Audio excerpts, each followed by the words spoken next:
सबसे पहली बात यह कि हमारा ईमान या आम इस्तिलाह के मुताबिक हमारा अकीदा कुरान हकीम के बारे में क्या है।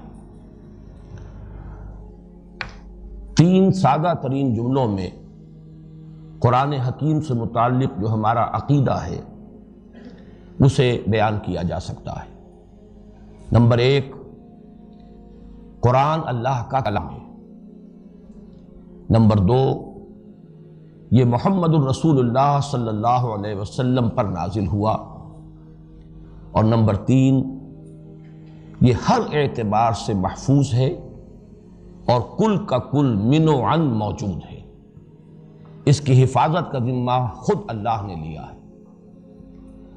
ये तीन जुमले हमारे अकायद की फहरिस्त के एतबार से किफ़ायत करेंगे कुरान हकीम के बारे में हमारे अकीदे पर।